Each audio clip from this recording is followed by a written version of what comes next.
Esboço geológico da Terra. Períodos geológicos. Item 1.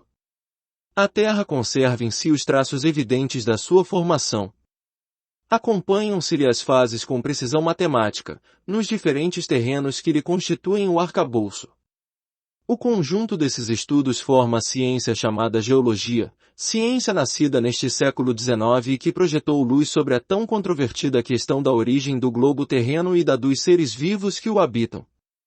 Neste ponto, não há simples hipótese, há o resultado rigoroso da observação dos fatos, e diante dos fatos, nenhuma dúvida se justifica. A história da formação da Terra está escrita nas camadas geológicas, de maneira bem mais certa do que nos livros preconcebidos, porque é a própria natureza que fala, que se põe a nu, e não a imaginação dos homens a criar sistemas. Desde que se notem traços de fogo, pode dizer-se com certeza que houve fogo ali, onde se vejam os da água, pode dizer-se que a água ali esteve, desde que se observem os de animais, pode dizer-se que viveram aí animais. A geologia é, pois, uma ciência toda de observação, só tira deduções do que vê, sobre os pontos duvidosos, nada afirma, não emite opiniões discutíveis, por esperar de observações mais completas a solução procurada. Sem as descobertas da geologia, como sem as da astronomia, a gênese do mundo ainda estaria nas trevas da lenda. Graças a elas, o homem conhece hoje a história da sua habitação, tendo desmoronado, para não mais tornar a erguer-se, a estrutura de fábulas que lhe rodeavam o berço. Item 2. Em todos os terrenos onde existam valas, escavações naturais ou praticadas pelo homem, nota-se o a que se chama estratificações, isto é, camadas superpostas. Os que apresentam essa disposição se designam pelo nome de terrenos estratificados. Essas camadas, de espessura que varia desde alguns centímetros até 100 metros e mais, se distinguem entre si pela cor e pela natureza das substâncias de que se compõem. Os trabalhos de arte, a perfuração de poços, a exploração de pedreiras e, sobretudo, de minas facultaram observá-las até grande profundidade. Item 3. São em geral homogêneas as camadas, isto é, cada uma constituída da mesma substância, ou de substâncias diversas, mas que existiram juntas e formaram um todo compacto. A linha de separação que as isola umas das outras é sempre nitidamente sulcada, como nas fiadas de uma construção. Em nenhuma parte, se apresentam misturadas e sumidas umas nas outras, nos pontos de seus respectivos limites, como se dá, por exemplo, com as cores do prisma e do arco-íris. Por esses caracteres, reconhece-se que elas se formaram sucessivamente, depositando-se uma sobre outra, em condições e por causas diferentes. As mais profundas são, naturalmente, as que se formaram em primeiro lugar, tendo-se formado posteriormente as mais superficiais. A última de todas, a que se acha na superfície, é a camada da terra vegetal, que deve suas propriedades aos detritos de matérias orgânicas provenientes das plantas e dos animais. Item 4. As camadas inferiores, colocadas abaixo da camada vegetal, receberam em geologia o nome de rochas, palavra que, nessa acepção, nem sempre implica a ideia de uma substância pedrosa, significando antes um leito ou banco feito de uma substância mineral qualquer. Umas são formadas de areia, de argila ou de terra argilosa, de marna, de seixos rolados, outras o são de pedras propriamente ditas, mais ou menos duras, tais como os grés, os mármores, o cré, os calcários ou pedras calcárias, as pedras molares, ou carvões de pedra. Os asfaltos etc. Disse que uma rocha é mais ou menos possante conforme é mais ou menos considerável a sua espessura. Mediante o exame da natureza dessas rochas ou camadas, reconhece-se, por sinais certos, que umas provêm de matérias fundidas, e às vezes, vitrificadas sob a ação do fogo, outras, de substâncias terrosas depostas pelas águas. Algumas de tais substâncias se conservaram desagregadas, como as areias, outras, a princípio em estado pastoso, sob a ação de certos agentes químicos ou por outras causas, endureceram e adquiriram, com o tempo, a consistência da pedra. Os bancos de pedras superpostas denunciam depósitos sucessivos. O fogo e a água participaram, pois, da formação dos materiais que compõem o arcabouço sólido do globo terráqueo. Item 5º. A posição normal das camadas terrosas ou pedregosas, provenientes de depósitos aquosos, é a horizontal. Ao vermos essas planícies imensas, que por vezes se estendem a perder de vista, de perfeita horizontalidade, lisas como se as tivessem nivelado com um rolo compressor, ou esses vales profundos, tão planos como a superfície de um lago, podemos estar certos de que, em época mais ou menos afastada, tais lugares estiveram por longo tempo cobertos de águas tranquilas que, ao se retirarem, deixaram em seco as terras que elas depositaram enquanto ali permaneceram. Retiradas as águas, essas terras se cobriram de vegetação.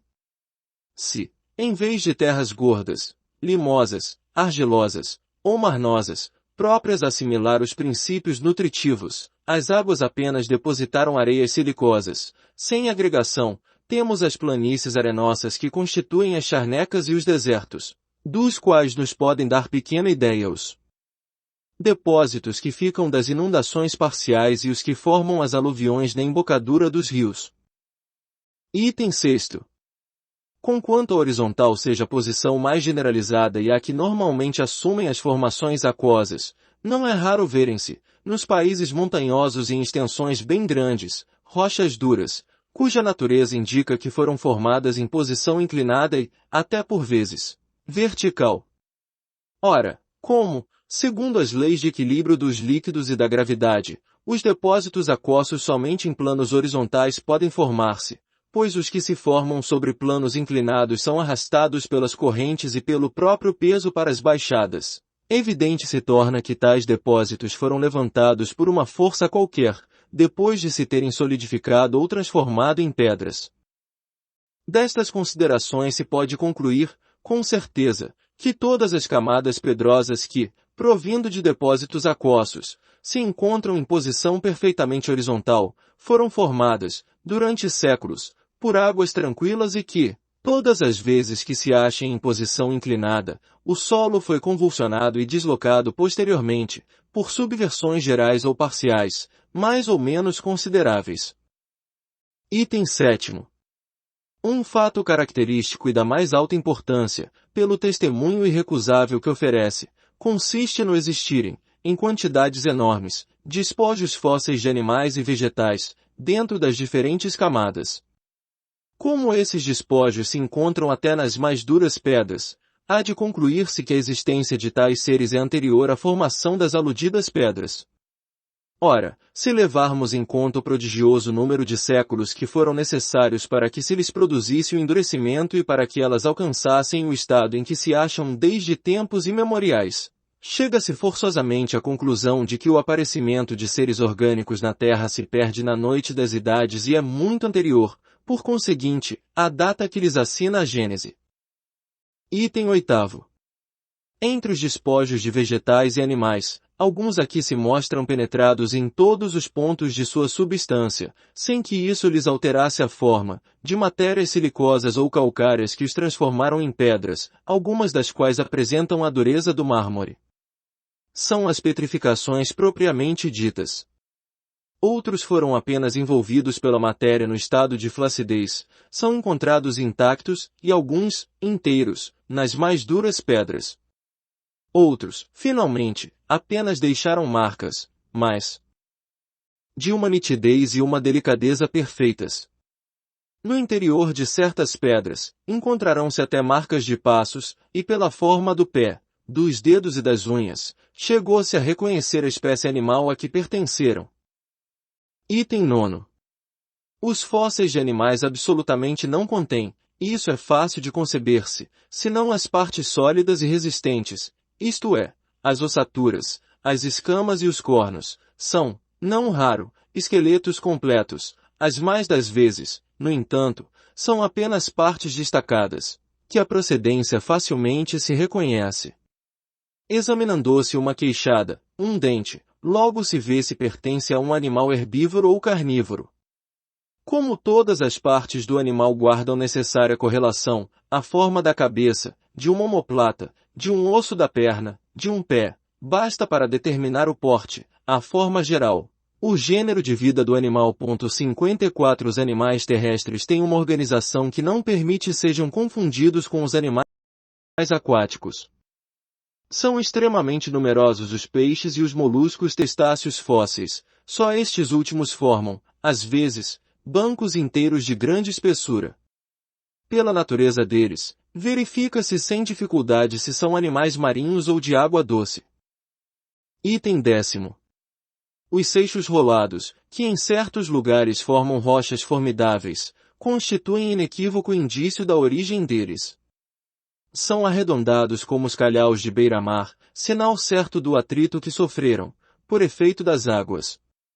As regiões onde eles se encontram enterrados, em massas consideráveis, foram incontestavelmente ocupadas pelo oceano, ou, durante longo tempo, por outras águas movediças, ou violentamente agitadas. Item 11. Além disso, os terrenos das diversas formações se caracterizam pela natureza mesma dos fósseis que encerram. As mais antigas contêm espécies animais ou vegetais que desapareceram inteiramente da superfície do planeta.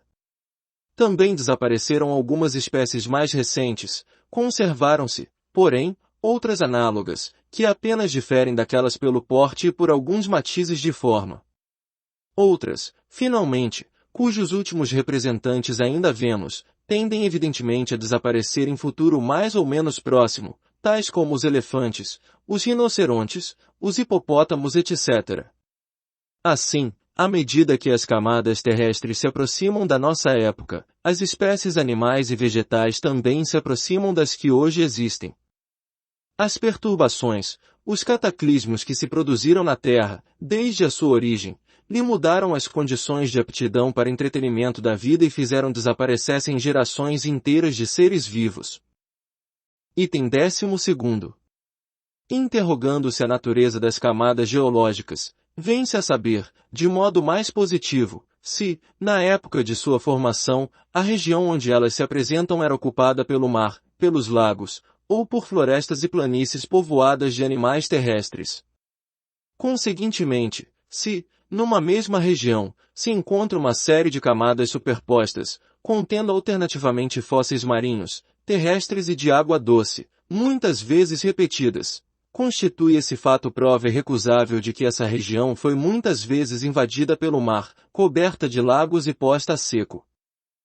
E quantos séculos de séculos, certamente, quantos milhares de séculos, talvez, não foram precisos para que cada período se completasse? Que força poderosa não foi necessária para deslocar e recolocar o oceano, levantar montanhas?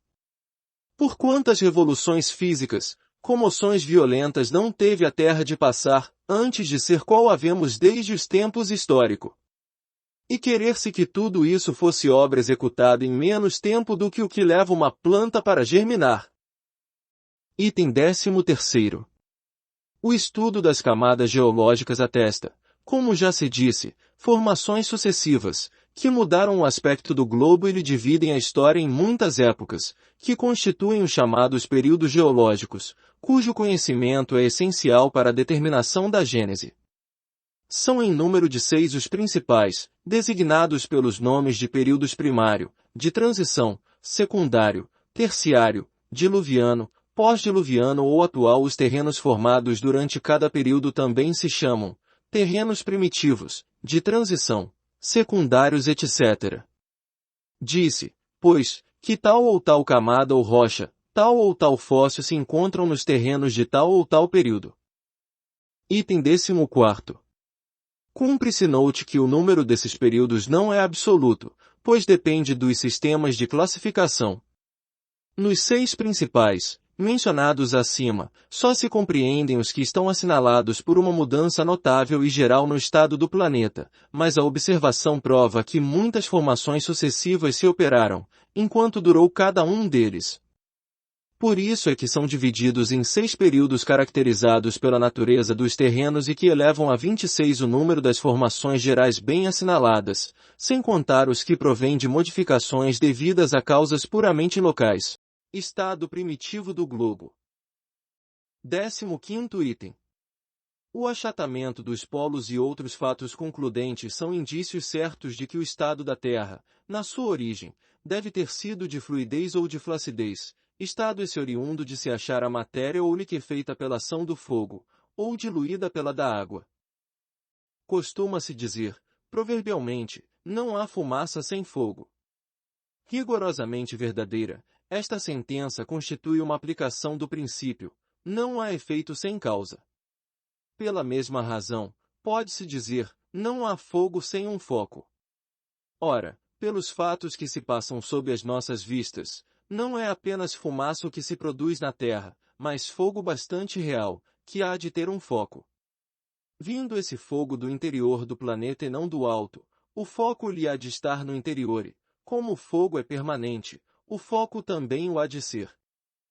O calor, cujo aumento é progressivo à medida que se penetra no interior da Terra e que, a certa profundidade, chega a uma temperatura altíssima, as fontes térmicas, tanto mais quentes, quanto mais profunda lhes está a nascente, os fogos e as massas de matéria fundida esbraseada que os vulcões vomitam, como por vastos respiradouros, ou pelas fendas que alguns tremores de terra abrem, não deixam dúvida sobre a existência de um fogo interior.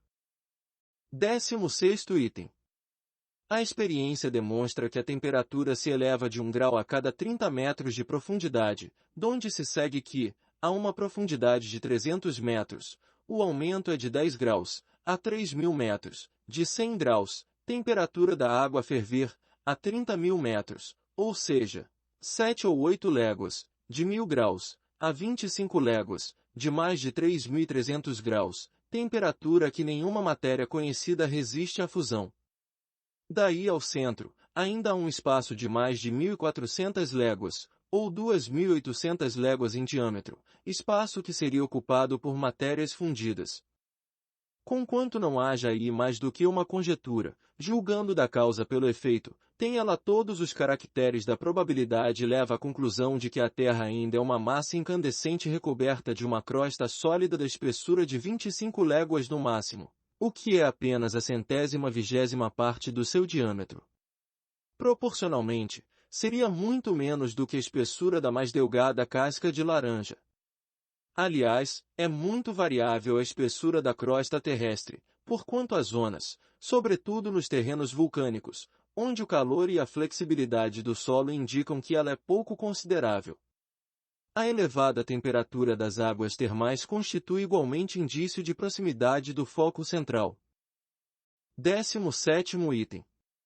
Assim sendo, evidente se torna que o primitivo estado de fluidez ou de flacidez da Terra há de ter tido como causa a ação do calor e não a da água. Em sua origem, pois, a Terra era uma massa incandescente. Em virtude da irradiação do calórico, deu-se o que se dá com toda a matéria em fusão, ela esfriou pouco a pouco, principiando o resfriamento, como era natural, pela superfície, que então endureceu, ao passo que o interior se conservou fluido. Pode-se assim comparar a Terra a um bloco de carvão ao sair ígneo da fornalha e que sua superfície se apaga e resfria, ao contato do ar, mantendo-se-lhe o interior em estado de ignição, conforme se verificará, quebrando. 18º item. Na época em que o globo terrestre era uma massa incandescente, não continha nenhum átomo a mais, nem a menos do que hoje, apenas, sob a influência da alta temperatura, a maior parte das substâncias que a compõem e que vemos sob a forma de líquidos ou de sólidos, de terras, de pedras, de metais e de cristais se achavam em estado muito diferente. Sofreram unicamente uma transformação. Em consequência do resfriamento, os elementos formaram novas combinações.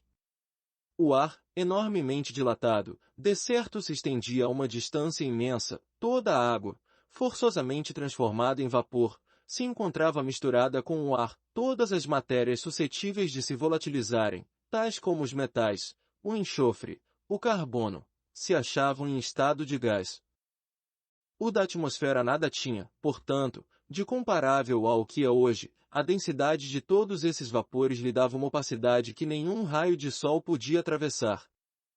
Se nessa época um ser vivo pudesse existir na superfície do planeta, apenas seria iluminado pelos revérberos sinistros da fornalha que lhe estava sob os pés e da atmosfera esbraseada, ele nem sequer suspeitaria da existência do Sol. Período primário. 19º item. O primeiro efeito do resfriamento foi a solidificação da superfície exterior da massa em fusão e a formação aí de uma crosta resistente que, delgada a princípio, gradativamente se espessou. Essa crosta constitui a pedra chamada granito, de extrema dureza, assim denominada pelo seu aspecto granuloso. Nela se distinguem três substâncias principais: o feldespato, o quartzo ou cristal de rocha e a mica. Esta última tem brilho metálico, embora não seja um metal. A camada granítica foi, pois, a primeira que se formou no globo, é a que o envolve por completo, constituindo de certo modo seu arcabouço ósseo. É o produto direto da consolidação da matéria fundida. Sobre ela e nas cavidades que apresentava sua superfície torturada foi que se depositaram sucessivamente as camadas dos outros terrenos, posteriormente formados. O que a distingue destes últimos é a ausência de toda e qualquer estratificação, quer dizer, ela forma uma massa compacta e uniforme em toda a sua espessura, que não é disposta em camadas. A efervescência da matéria incandescente havia de produzir nela numerosas e profundas fendas, pelas quais essa mesma matéria extravasava. 20º item. O efeito seguinte do resfriamento foi a liquefação de algumas matérias contidas no ar em estado de vapor, as quais se precipitaram na superfície do solo. Houve então chuvas e lagos de enxofre e de betume, verdadeiros regatos de ferro, cobre, chumbo e outros metais fundidos. Infiltrando-se pelas fissuras, essas matérias constituíram os veios e filões metálicos. Sob o influxo desses diversos agentes, a superfície granítica experimentou alternativas decomposições. Produziram-se misturas, que formaram os terrenos primitivos propriamente ditos, distintos da rocha granítica, mas em massas confusas e sem estratificação regular. Vieram, a seguir, as águas que, caindo sobre um solo ardente, se vaporizavam de novo, recaíam em chuvas torrenciais e assim sucessivamente, até que a temperatura lhes facultou permanecerem no solo em estado líquido. É a formação dos terrenos graníticos que dá começo à série dos períodos geológicos, aos quais conviria se acrescentasse o do estado primitivo, de incandescência do globo. 21º item. Tal o aspecto do primeiro período, verdadeiro caos de todos os elementos confundidos, à procura de estabilização, período em que nenhum ser vivo podia existir. Por isso mesmo, um de seus caracteres distintivos, em geologia, é a ausência de qualquer vestígio de vida vegetal ou animal. Impossível se torna assinar duração determinada a esse período, do mesmo modo que aos que se lhe seguiram. Mas, dado o tempo que se faz mister para que uma bala de determinado volume, aquecida até o branco, se resfrie na superfície, ao ponto de permitir que uma gota de água possa sobre ela permanecer em estado líquido, calculou-se que, se essa bala tivesse o tamanho da Terra, necessários seriam mais de 1 milhão de anos. Período de transição. 22º item. No começo do período de transição, ainda pequena era a espessura da sólida crosta granítica, que, portanto, resistência muito fraca oferecia à efervescência das matérias infogadas que ela cobria e comprimia. Produziam-se, pois, intumescências, despedaçamentos numerosos, por onde se escapava a lava interior. O solo apresentava desigualdades pouco consideráveis. As águas, pouco profundas, cobriam quase toda a superfície do globo, com exceção das partes soerguidas, que, formando terrenos baixos, eram frequentemente alagados. O ar gradativamente se purgara das matérias mais pesadas, temporariamente em estado gasoso, as quais, condensando-se por efeito do resfriamento, se haviam precipitado na superfície do solo, sendo depois arrastadas e dissolvidas pelas águas. Quando se fala de resfriamento naquela época, deve-se entender essa palavra em sentido relativo, isto é, em relação ao estado primitivo, porquanto a temperatura ainda havia de ser ardente. Os espessos vapores aquosos que se elevavam de todos os lados da imensa superfície líquida recaíam em chuvas copiosas e quentes, que obscureciam o ar. Entretanto, os raios do sol começavam a aparecer, através dessa atmosfera brumosa. Uma das últimas substâncias de que o ar teve de expurgar-se, por ser gasoso seu estado natural, foi o ácido carbônico, então um dos seus componentes. 23º item. Por essa época, entraram a formar-se as camadas de terrenos de sedimento, depositadas pelas águas carregadas de limo e de matérias diversas, apropriadas à vida orgânica. Surgem aí os primeiros seres vivos do reino vegetal e do reino animal. Deles se encontram vestígios, a princípio em número reduzido, porém, depois, cada vez mais frequentes, à medida que se vai passando as camadas mais elevadas dessa formação. É digno de nota que por toda parte a vida se manifesta, logo que lhe são propícias as condições, nascendo cada espécie desde que se realizam as condições próprias à sua existência. 24º item. Os primeiros seres orgânicos que apareceram na Terra foram os vegetais de organização menos complicada, designados em botânica sob os nomes de criptógamos, acotiledonels, monocotiledôneos, isto é, líquens, cogumelos, musgos, fetos e plantas herbáceas. Absolutamente, ainda se não vêem árvores de tronco lenhoso, mas, apenas, as do gênero palmeira, cuja haste esponjosa é análoga à das ervas. Os animais desse período, que apareceram em seguida aos primeiros vegetais, eram exclusivamente marinhos, primeiramente, polipeiros, radiários, zoófitos, animais cuja organização simples e, por assim dizer, rudimentar, se aproxima, no máximo grau, da dos vegetais. Mais tarde, aparecem crustáceos e peixes de espécies que já não existem. 25º item. Sob o império do calor e da umidade e em virtude do excesso de ácido carbônico espalhado no ar, gás impróprio à respiração dos animais terrestres, mas necessário às plantas, os terrenos expostos se cobriram rapidamente de uma vegetação pujante, ao mesmo tempo que as plantas aquáticas se multiplicavam no seio dos pântanos. Plantas que, nos dias atuais, são simples ervas de alguns centímetros, atingiam altura e grossura prodigiosas. Assim é que havia florestas de fetos arborescentes de 8 a 10 metros de altura e de proporcional grossura. Licopódios, marroio, gênero de musgo, do mesmo porte, cavalinhas, de 4 a 5 metros, que a altura não passa hoje de 1 metro, e uma infinidade de espécies que não mais existem. Pelos fins do período, começam a aparecer algumas árvores do gênero conífero ou pinheiros. 26º item. Em consequência do deslocamento das águas, os terrenos que produziam essas massas de vegetais foram submergidos, cobertos de novos sedimentos terrosos, enquanto os que se achavam imersos se adornavam, a seu turno, de vegetação semelhante. Houve assim muitas gerações de vegetais alternativamente aniquiladas e renovadas. O mesmo não se deu com os animais que, sendo todos aquáticos, não estavam sujeitos a essas alternativas. Acumulados durante longa série de séculos, esses destroços formaram camadas de grande espessura. Sob a ação do calor, da umidade, da pressão exercida, pelos posteriores depósitos terrosos, e sem dúvida, de diversos agentes químicos, dos gases, dos ácidos e dos sais produzidos pela combinação dos elementos primitivos, aquelas matérias vegetais sofreram uma fermentação que as converteu em rulha ou carvão de pedra.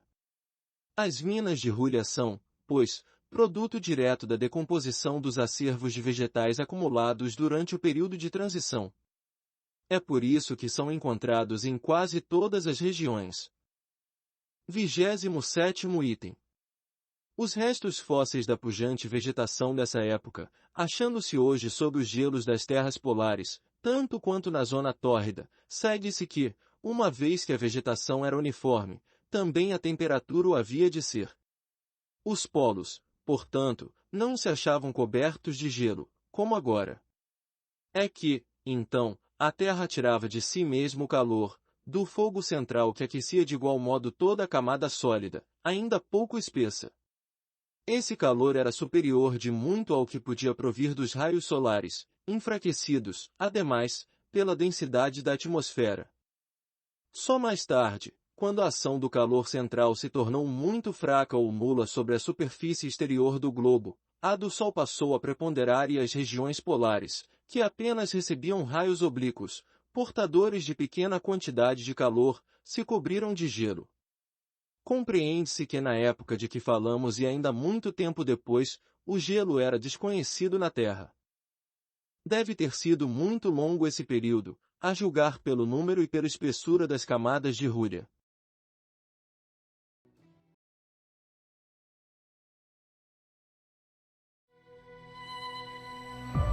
Nosso planeta surgiu há cerca de 4,5 bilhões de anos, uma era chamada de Adeana. Isso mesmo, a palavra vem de Hades, o deus grego do inferno. Isso porque o planeta era basicamente uma bola de rocha derretida. Como consequência, os elementos mais pesados, como o ferro, foram em direção ao centro da Terra, formando nosso núcleo. Com o resfriamento do magma, surgem a crosta terrestre, as primeiras rochas e os vulcões que eram muito ativos nesse período. Esses vulcões lançavam um vapor ao céu, e o céu chovia como resposta.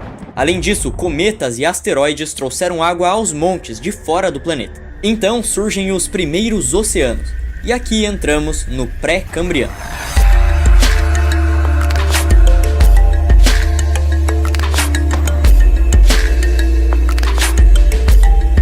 Com as elevadas temperaturas e a sopa de substâncias químicas presente nos oceanos, de alguma forma surgiu a vida.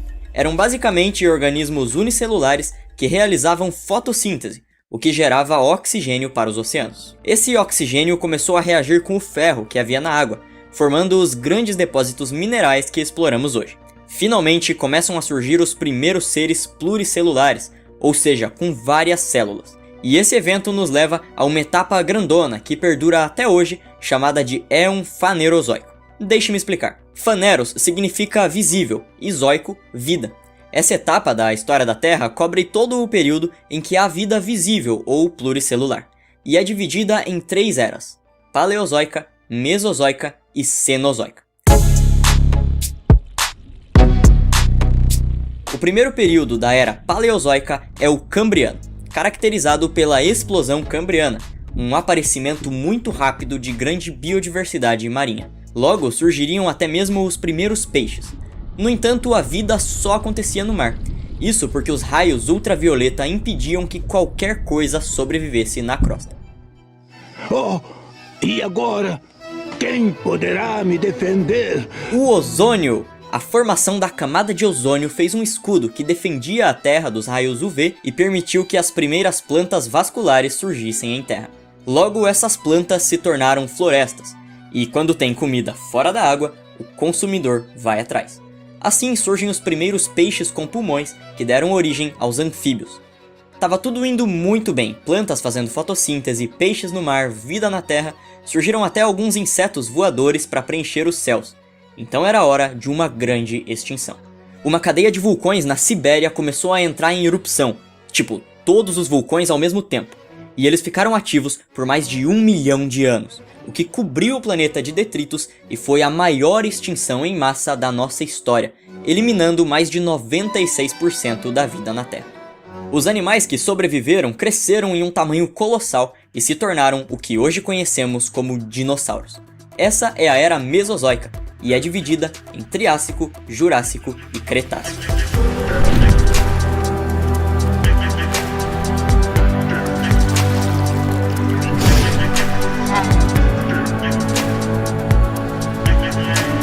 No primeiro período da Era Mesozoica, o Triássico, surgiram os primeiros dinossauros e mamíferos de pequeno porte. As plantas com sementes dominam a Terra e começam a aparecer répteis marinhos, diversificando a fauna aquática. O Jurássico foi o período do apogeu dos dinossauros, dos grandes saurópodes e dos répteis voadores como o pterossauro. Nessa época surge também a primeira ave. Último período da Era Mesozoica, o Cretáceo foi a era dos grandes carnívoros como o espinossauro e o tiranossauro rex. Também surgiram as primeiras plantas com flores. Alguns dinossauros comiam plantas, outros comiam esses alguns que comiam plantas, e enquanto tudo isso acontecia, um asteroide de 10 km de diâmetro era atraído pela Terra. Até que...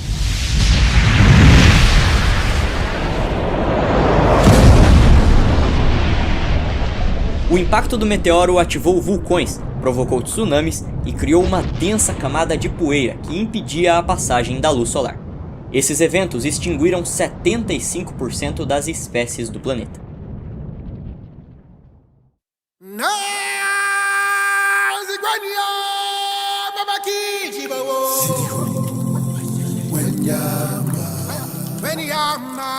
Entramos agora na Era Cenozoica. A extinção dos dinossauros possibilitou um maior desenvolvimento dos mamíferos que sobreviveram.